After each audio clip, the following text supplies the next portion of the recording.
Yes, yes, yo! Good morning mga kamangyan. At ito na naman tayo. Meron tayong maliit na update sa ating mga ziziw. Ang ating ziziw ay hindi na ziziw. Maliliit na manok na yan. Laki na sila. Mabilis silang lumaki. Ito, hindi mawala yung mortality. Namatayan ako ng isa. Yun, yung isa naka-recover na, kumakain na. Binigyan ko siya ng gamot kanina, dalawa yan eh. Ayan ko, nakasan yung isa. Minarkahan ko ng kulay yan eh. Kaya siya yan. Yung may kulay blue sa pakpak. Ayun, ayun. At may isa pa tayong ginagawa, pinagkakabalahan dito. Ayan. Yung poultry ko sa looban, ay sa bahay, sa kanto, doon sa amin. Binuhat namin at dinala namin dito para magkakasama na sila rito. So bali magiging ano ito, broiler din ang lalagay ko rito. So, siguro mga 40 pieces ang laman siguro nito. Try ko sa 50. Bahala na, tingnan natin kung kakayanin. Pwede kasi susukat yan, baka kakayanin ng 50. Isang daan to. Pagka nangyari yun, every 10 days ako maghuhulog. 50, 50, 50. Hahatiin ko itong dalawa na to. Gawin kong 50. Every 10 days naman ako mag-harvest. Kasi 30 days na lang ngayon yung broiler. Hindi nakagaya dati na abot ng 45 days. Kaya yun, ito tayo pinagagamit ko ng bakal-bakal. Tumigil ako kasi umuulan. Takot ako baka mag-ground ako. So dahil hindi na malakas ang ulan, game na ulit.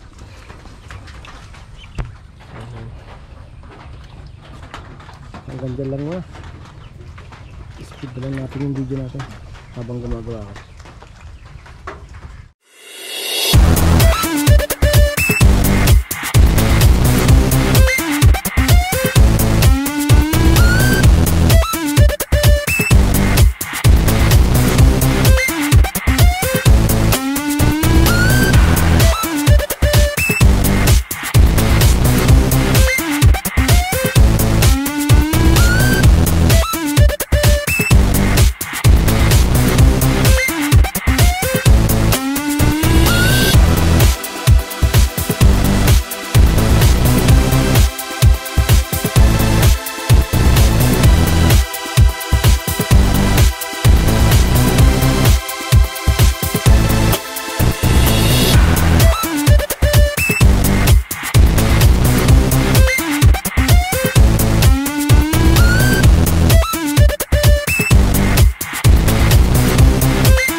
Ayun.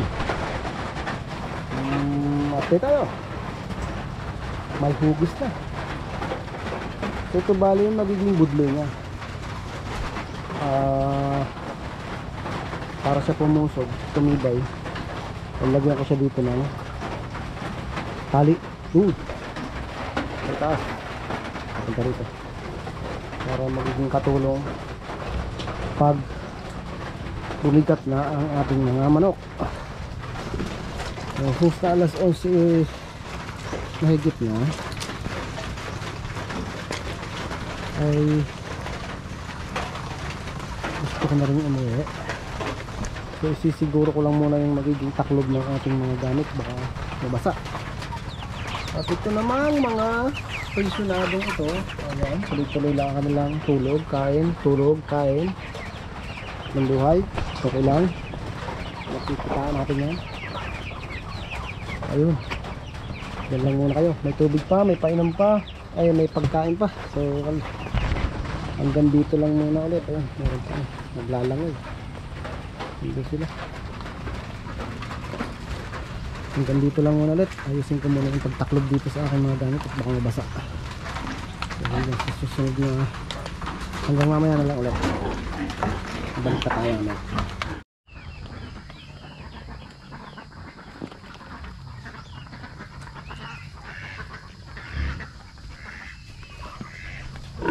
Ayun,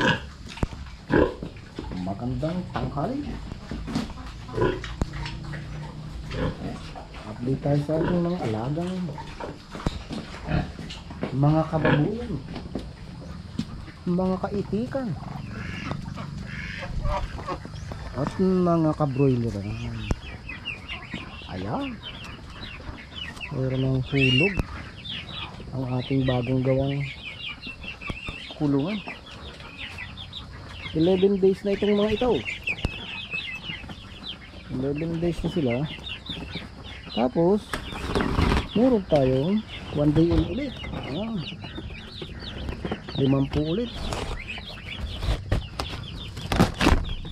Pag nag 20 days ito, maglalagay ulit tayo ng bago, nasa 50 ulit. Ililipat na natin ito dito. Diyan natin lalagay. May division na yan. 50, 50, 50, 150. Bali tatlong sanib. At ayun, yung update natin ngayon. Karugtong ng ating video nung ginagawa natin to. Hindi na late na yung upload nun. Ayan sila. Ito 50 ito. Ayos ko lang yung electrical nito. Kahit pati hindi ito. Ayos ko na, lalagyan ko ng electric fan tong mga to. Wala ng hangin. Hindi pa naman masyadong mainit dahil tag-ulan. Ayun. Ay, bago pala ako. Aking ayusin muna ang bakod. Dahil aking pinababa lahat ang bunga ng niyog na yan. Inalis ko. Dahil pumapatak sa yero. Ayun. Pasukin natin yung manok natin. Ilaw ko rito sa lugar. Para sa ano. Okay dun, pasok. Pasok. Pasok. Pasok dun. Kaya yung kung pumasok eh siya. Puruk. Nakakalipad naman yan. Okay, hanggang dito lang muna. Ayusin ko muna yung bakod. Nabagsakan ng niyog. Pinapubos ko yung bunga. Yan. Yung aking bubong ay nakaipit lang ng ano yan. Walang pako. Hindi pa naman final yung building na yan. Pinagtagni-tagning ano lang yan. Mga kahoy. Nag-aaral pa tayo kung magkiklik ba o hindi ang manok. O pag nag-click, tutuloy na natin ang ating project na. So hanggang dito lang muna mga kamangin. Bali rin nga pala yung pina-spray ko. Tag ko na lang sa iyo yung video. Okay.